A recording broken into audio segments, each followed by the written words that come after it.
All right. So this is a video I've been wanting to watch. It's something about the War Within, which is the new expansion for World of Warcraft. So we're gonna check it out. Bellular, we love Bellular. He makes good videos and gives a lot of gaming news about World of Warcraft is like one of his main games, and so whenever he's not giving like normal broad gaming news, he talks a lot about World of Warcraft. So let's give it a gander. Let's see how it is. Oops. Let me put it up. 32 years after the Dark Portal first opened, Gul'dan stood before the Tomb of Sargus, a place of legend in the Warcraft lore, of great power. Absolute classic. But more so than he... Dude, I miss characters like Gul'dan, like Sargeras, like all of them. Holy smokes, man. I think one of the big issues with, I guess, like the newer World of Warcraft content, even when the gaming is good, like Dragonflight. Dragonflight's gameplay is very good. I've been enjoying it, and they're getting that part right. But man, have we been like missing out on having good villains? I think, like honestly, do you guys remember the last time a villain grabbed you? I didn't even really like the jailer in Shadowlands. Like I like the overall story a little bit, at least at the beginning of Shadowlands. But I didn't stick with it because, like, you know, most of it went down. Nice, Zima. That's awesome, buddy. But yeah, so I'm excited to see what they do better here. I might be playing that later tonight, Zima. We even knew at the time. From there, he opened a portal through which innumerable demons would pour. Soon, we found ourselves standing before the defeated avatar of Sargeras. Our leaders left with a choice. Yes. To close the portal or to charge through, cut the head off the snake, and frankly, make Legion turbo goddamn cool in how hard it went. They chose the latter. That was cool. Like, the story of Legion, where they do that, where basically they're just taking, like, the suicide jump to, you know, really, really do something powerful and really take out the army from the head. That was badass. We need more badass stories in World of Warcraft. I think that would be a big game changer to really have that along with the good gameplay that we've, you know, grown to have again in Dragonflight. That's yeah. That's what I was hoping for when the when he came back, when the narrative director came back. So hopefully it'll work out. We defeated Kil'jaeden, deprived the Legion of their grand tactician, and then we took the fight to Argus, ending Sargeras' burning crusade. And with that, you would think that the story is over. You would think there's no reason to go back to the Tomb of Sargeras beyond hunting for treasures. But that is not the case. I am here today for a reason, because something is happening. Xal'atath, a character who we first met during the Legion expansion, is returning to the game. Harbinger of the... I never finished all of Legion. Who here knows Legion? So, like, I knew the broad story strokes, and it got me pretty hyped, but the gameplay was not as interesting. And I mean, I think Legion was, like, the last big expansion that I really, really enjoyed in terms of, like, the story and such. So I did play it a decent little bit. Like I didn't make a demon hunter at that time or anything like that. So I missed out on a whole bunch of the big story beats. So who's Xagatoth Aku? Welcome, my friend. The driving force of the World Soul saga. And as you just heard at the start of this video, she had a lot to say about the Tomb of Sargeras. Words that are more relevant now than they were back then. We're looking up stuff about the War Within. Directly pulled today's mystery into Dragonflight via a bit of an Easter egg, but one that was very clear and with its timing very suspicious. So today we unearth one of Warcraft's great mysteries. What lies beneath the Tomb of Sargeras? I don't think there isn't, though. It's not today's sponsor. Boot.dev, they're awesome, and they're going to teach you back-end web development. Man, I will never, ever skip Bellular sponsors. Python and Go, he's a good guy. One thing I like about Bellular is that his sponsors are usually something that can, like, legitimately help you. Like, either it's, like, this boot.dev thing, or there's, like, I think he does, like, is it Brilliant.org, or is it a different one? It's, like, some learning site, which is pretty cool. He does a lot of those.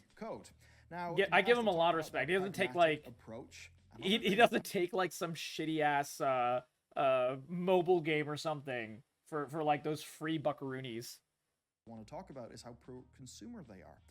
30-day, no questions asked, money back guarantee. I give him respect for that. Each course, they have a free interactive demo, and they even go as far as to have a guest mode where you This looks can pretty watch cool, and actually. read all of their content.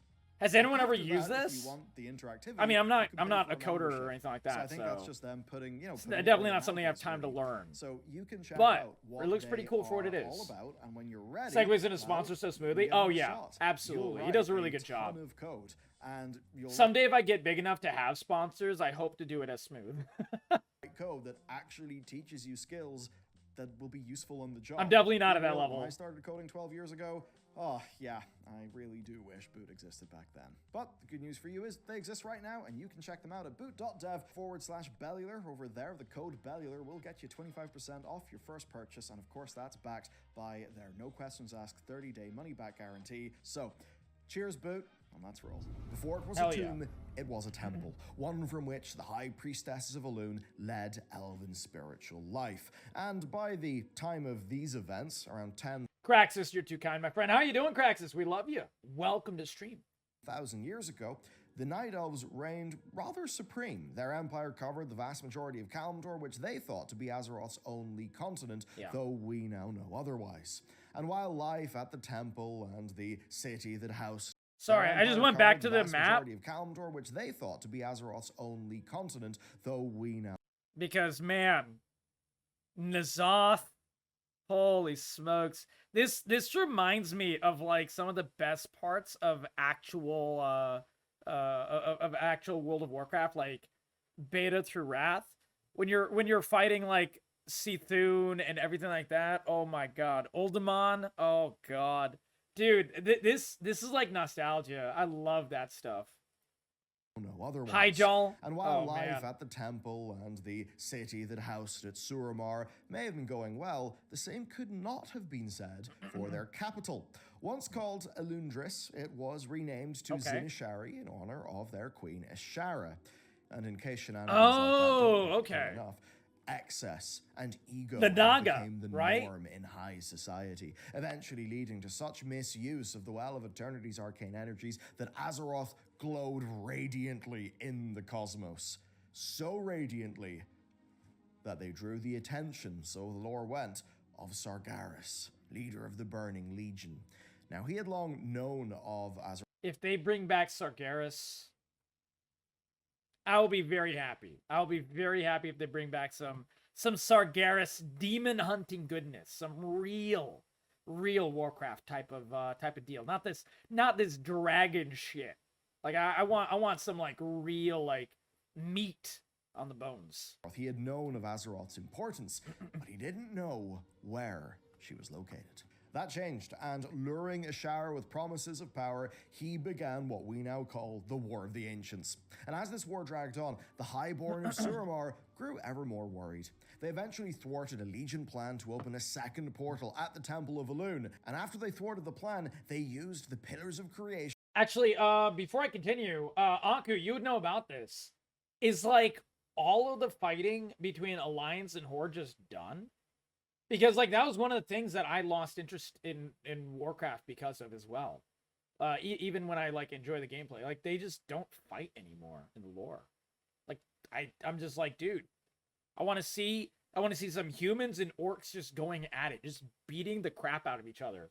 Like I really miss a lot of that. Kinda, I guess. Yeah. I mean, like I know that at the beginning of Dragonflight, they were like literally holding hands singing Kumbaya on the on the little like airships on the way to Dragonflight land. And I was like, what? What is this? They're so happy.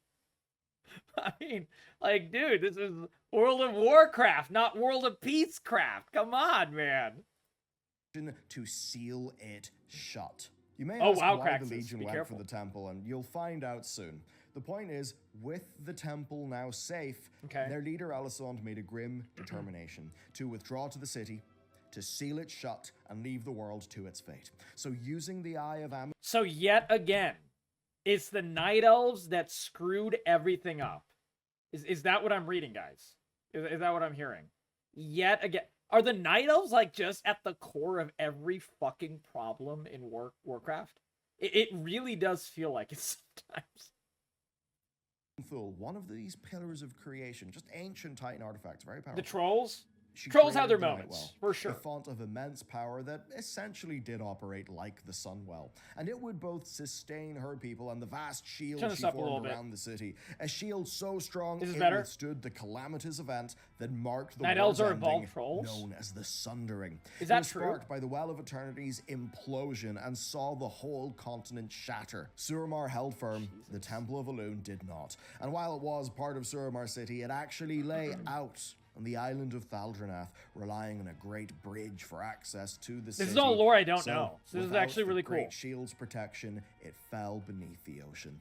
Thousands of years would pass. The Night Elves would recover, the High Elves would splinter off. Right. Humanity goes and forms its first kingdom. We see Dalaran, the Kirin Tor, magical collaboration between High Elves and humanity. It's all far, far too much to cover in one Dogs video and right cats now. living So together. here's what's relevant for today. Human Paladin? Given Yeah. all of the spooky demonic threats that Lich just King happen was to be peak. about, the Council of Tirisfal is formed. And the deal is, this council empowers a guardian, right? That guardian gets a share of all of the power of the archmages who are in the council. And she's going at it. I don't know why they're like making her like oscillate like that.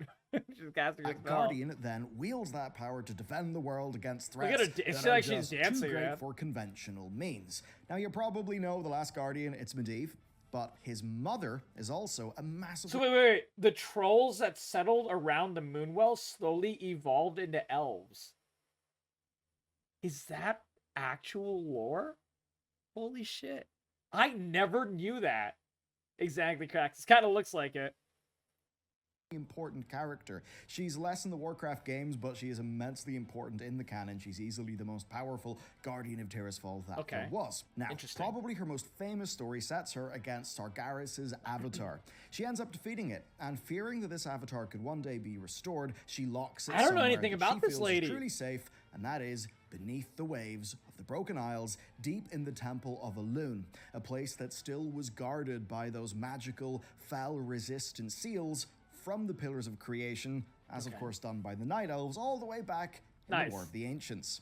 And along with that, she also buries the Eye and Jeweled Scepter of Sargeras, super powerful items that she knew had to be locked away safe. Now, of course, Egwene was Definitely Hunter Loot. Absolutely. The Eye and the Staff of Sargeras, absolutely Hunter Loot.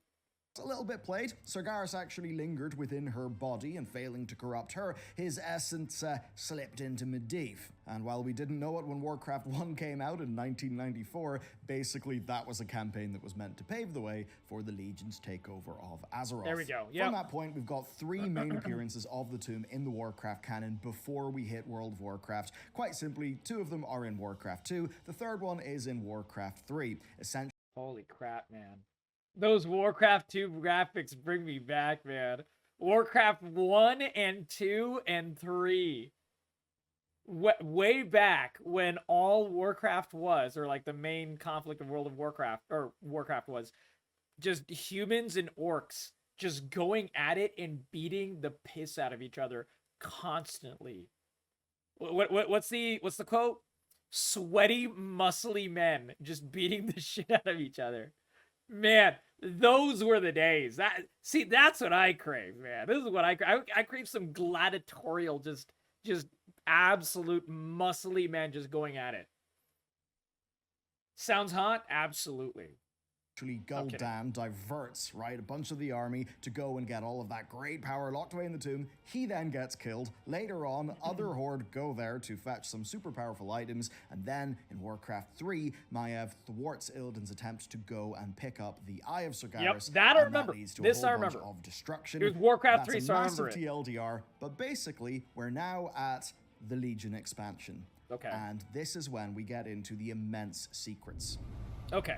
So this is like a lot of the stuff I Legion's don't know. Alatath was merely our Naifu. She was absolutely beloved, right? People went mad for her, but she was not really seen as an expansion-driving character, which, well, she very much is right now. even before we would set foot in the Tomb of Sargeras raid, she set her I expectations. need to look up and Xal'atath. not just with one voice line, no, with a few. And first, let's do a refresher. This was always a place of power. Okay. Aegwynn was drawn here, and before her, the elves, and before them, the trolls, and before them... With how she says that, there's obviously something before the trolls. So she kind of like separates out the trolls and the elves as like two separate groups. So are we sure that the elves evolved from the trolls? Because she's using those two groups as like separate things. That makes sense. It's a little confusing. I don't know. Answer to that is, of course, the Titans, or at the very least, the Titan Forged.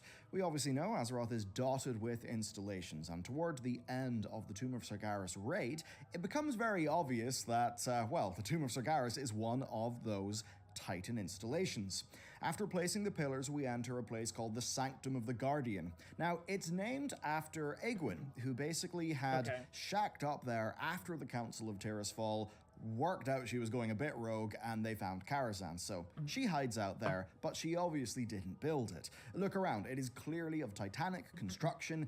It's full of watchers. Yeah, we got all these little like giant statues and everything like that. They've got the glowy orbs. All those are very, very Titan shit.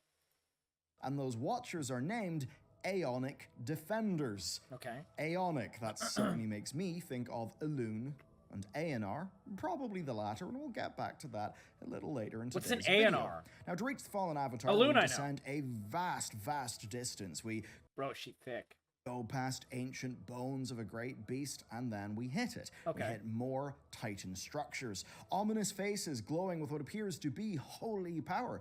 And yeah, holy, because if you run into these similarly colored orbs, what does your character take? Your character takes holy damage. And big picture, this installation is a marvel. Its scale is vast. You'd be forgiven for thinking that this whole thing was built as... Wait, what game what expansion was he playing that he was taking holy damage in this? What is this from? Aku, you would know this, right? What is this? Prison for the avatar of Sargeras, but that's obviously impossible because this structure predates Aegwynn's defeat of the avatar by tens of thousands of years. Okay. And that means that its original purpose was very it's in Legion? different. Awesome Aegwynn just knew Moondrakes, it was welcome, super we missed powerful and you. it was sealed It's good to see using you. the Pillars of Creation. Therefore, it's a really good place to lock up a big, dangerous, spooky thing. So, when we go below, we even see this, a strange piece of Titan machinery that looks remarkably similar to the Eye of Aman'Thul. What is it doing? Is it drawing power out of the World Soul? Is it infusing the World Soul with Arcane? Right now, we don't know. But this story does, in fact, go even deeper. Let's have a listen to another whisper. That fell edifice. Oh, this is the Tomb of Sargeras area, is what you're saying. Okay. And this was in Legion. Gotcha. The Gates of Hell? Dude, this sounds awesome.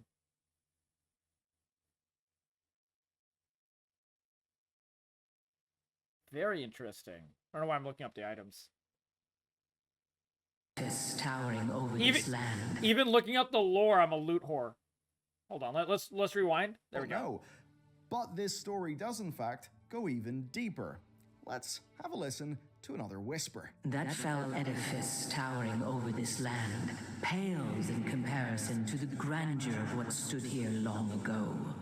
Okay, so Xal'atath would obviously not call a Titan installation grand. That means she's speaking of before the Titans arrived on Azeroth. She is talking about the Black Empire. And if it's not already obvious that she's talking about that, well, this next whisper makes it very obvious. Ooh, so that's like the Elders, right? That's like Sithun and N'Zoth and all them. That's okay. That's my jam. I enjoy that. That sounds good. That sounds really, really good. I love fighting those Elder Gods and shit like that. Yogg-Saron. Oh, man. They're always exciting for me. I don't know why. I really like those. It was here, That's good in notes. ages past, that the god of the deep lost a great battle to the god of seven heads. But as was so often the case, even defeat ultimately worked in N'Zoth's favor. So piecing it together, N'Zoth was defeated by Yasharj in this area. This is a spot where grandeur used to stand during the days of the Black Empire, and it's also an area that she tells us is a place of power. Now, Xal'atath is involved in the War Within. Likely she'll have a role in Midnight. This all may be rather alarming, and if you think that the developers perhaps have forgotten about this link, you'd be dead wrong. We didn't know it at the time, but patch 10.1.5 in a way is the start of the World Soul saga. It's that moment where Ridicron stops being an expansion level threat, where he ascends to being the guy whose plan is to empower Xal'atath so that she may try to claim Azeroth, all in a gambit to draw the Titans to Azeroth so he can get his personal revenge. So they're trying to, I feel like they're trying to shoehorn the Dragonflight and trying to say like, yeah, this stuff was actually useful somehow. I don't know, man. I don't know. I feel like the lore in Dragonflight has been kind of just completely lackluster. Like, I enjoy the gameplay, like I said. Dragonflight, W expansion, gameplay's great. But man, the lore has been just so lackluster. And like the reason to like fight and everything like that. Just I don't know. Quite the plan. This, Chaos of course, Dwarves and is a patch Warhammer, that was yeah, more exactly. than just a dungeon. It also added the Time Rifts feature, along with a bunch of new rares. And one of these is about to make a massive difference. This mob is called Zalkir the Chosen, Maw of Katanth. Defeat him and you'll find this, the Black Blade of Katanth. Okay. Black Blade, maybe you think that's similar to Xal'atath, Blade of the Black Empire, but that's not really the point. The point is Katanth. What is Katanth? Another Well, elder? Glad you asked. Excellent. I don't believe these lands have seen such carnage Exactly, since Flores. the battle for Katan. Such a long time ago. All right. Xal'atath whispered that into our heads as we walked the broken shore. This battle for Katanth. What Jesus, that was loud. Katanth? I mean, so far, we don't really know. We know that something grand once stood there, something far more impressive than the now fell, corrupted Temple of Alun. So Hey, you what were was 10 biddies, Katanth? my Was friend. Katanth a installation? Was it a big, building thing? Was it a nation? We literally do not know. Right. But whatever it was, we know it was powerful enough for Yasharj to fight N'Zoth. So you might then be thinking, right, Okay. how the hell are we going to draw all of this together and have it actually be relevant? Honestly, I'm a simple guy. I just want Katanth to be like some elder god. Just give me another one. Just give me another one to just like put my head through and just beat the shit out of. I'm a very simple Warcraft. I'm a warrior. I'm a warrior guy. This is what I do. This is what I do. Yeah, exactly, Flora. I agree. It's kind of hard to play the campaigns for them because of that reason. To where the game is going? Well, the answer is, it's really simple. Something's down there. Old gods fought over it. Titanforge beat them back. Then they built a facility deep within the earth, maybe going right down to this place of power. After that, trolls were drawn there. Trolls being drawn there is interesting because elves were drawn there as well. And think about elves and trolls. The waters of the Well of Eternity are what slowly turned the trolls into the elves. I think them being drawn to this So you guys are right. The trolls literally became the elves. That's so weird to me, man. I don't know how I never knew this. location as well. Maybe that makes us think about this being something essential to Azeroth herself. I mean, that would kind of make sense. Where was the first big portal placed during the War of the Ancients? It was at the Well of Eternity. They tried to open a second one at the Temple of Alun. Why did they do that? Well, I think because of whatever power is there. Or at least that is one, I think, very solid theory. But there are other ways to cut this. The elves obviously dedicated it to their goddess, Elune, and that, along with another part of Legion, makes me suspicious. So, do you remember how the Shadow Priest could interact with the font of Elune near the Sisters encounter? And if the Shadow Priest does that, they just instantly get killed. That is... Oh, that's pretty cool, actually. I've never heard of this, but that actually sounds dope. You're a Shadow Priest, you interact with the fountain, you just immediately die. That's pretty damn dope. That's a nice little touch. Is also where we hear the voice line that Elune is an upstart goddess in the eyes of Xal'atath. And that's kind of interesting to me because it means Elune has clearly got purchased Lord of the Rings, the in elves this became the place. orcs, yeah. She just Lord of the Rings, I deleted know. the Shadow Priest. Now, do you remember Antorus, where we see Elune and Aonar appear to be connected? All of the speculation we did back in the day about the Tear of Elune. And then just recently in Guardians of the Dream, we found a book detailing the history of Elune Ahir, like the first big world tree. Now, we've talked about it a fair few times in the channel. I'm not going to completely go over all of it, but the core part is, in that story, we learn that Elune and Aonar are very close. It's kind of implied that Aman'Thul doesn't approve. At the very least, if Elune is a being of life, then Aman'Thul sort of would see her as a threat. Interesting. Thing is, though, look back to the Guardian Sanctum, where we see these Aonic Defenders, or Eonic Defenders, that make us think of names like Elune and Aonar, in this case most likely. So are these guys corrupting, or are they trying to destroy the Defenders? I feel like they're corrupting. And N'Zoth and all the Elders are kind of like all about the corruptions, right? I think so. I'm not 100% on that, but like, it feels like that. Aonar. Now, They're in that corrupted. story, Okay. Elune gives Aonar a branch, Aonar plants that in Azeroth. Aman'Thul is very angry, he rips it out, but he doesn't know that the roots are still left down there.